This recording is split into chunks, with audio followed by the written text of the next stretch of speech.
Christine from Close the Gap Tutoring Services. I'm here to talk about processing speed. Processing speed is not the same as executive functioning, although it does affect a person's executive functioning skills. How so? Because they are slowly processing everything, whether it's what they're hearing, they're processing the language, they're processing what you are saying, they're processing the steps that it's going to take to do the task at hand. They are slowly processing what is before them, which, as stated, evidently affects the other executive functioning skills needed to manage their day-to-day lives. How do we fix, help, heal, whatever processing? You cannot. There is no one thing to do to fix it, because you can't per se fix it, but you can accommodate for that person. You can support them. You can intervene. And so in the classroom, what does that look like? Take out timed things. No minute math, no 1 minute to do this. Take out timed tasks, because not only is that going to affect their processing, but now you've added anxiety into it. Now that's going to slow down their processing and their speed to do something even more, because now they are thinking about the time. They are now anxious about the time. They are now worried about what they can do in that time that you've given them. They haven't even started it now.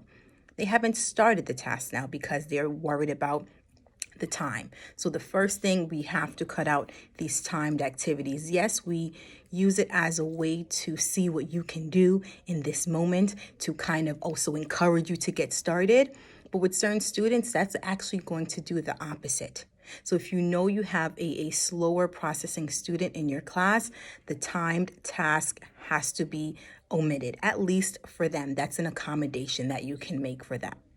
Other things that you can do, just explicitly stating and multiple times stating the steps that it needs to take to do something. If you want them to get ready for their math exercise, explicitly state, I want you to sit down. I want you to take out your pencil and fold your hands on your desk. You're explicitly stating your expectations.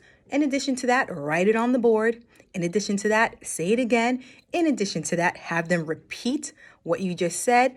And in addition to that, show it to them. Do the visuals of taking out your pencil, sitting down, folding your hands. Show them, model what your expectations are. So you are now integrating all of their senses, all of their modalities of learning into comprehending, not only comprehending what you're saying, because slow processors, it's not their lack of intellect or their cognitive ability. They're just now slowly processing what you're saying. So adding the visuals, adding the demonstrations, adding you modeling doing it, adding you writing down the steps is now allowing them to process at a bit more faster pace than they typically would.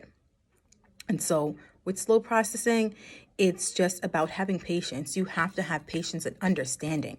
This is a fast-paced world. The classroom is fast-paced, but at the same time, these accommodations and modifications have to be set in place if you truly, genuinely want them to succeed, because they're not intentionally moving slow.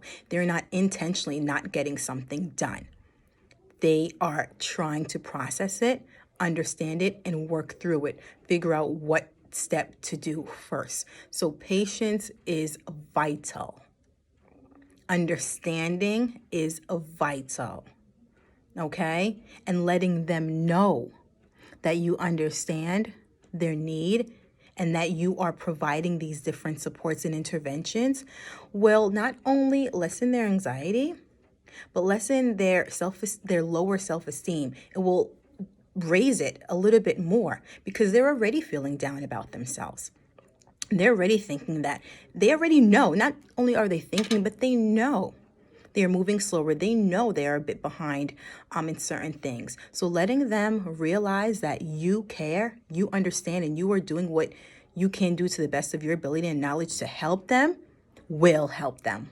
Okay? So come back for another video on what additional supports, We can do for our slow processors or any student with executive functioning. And if you need more help, you can visit my site at www.closethegap357.org.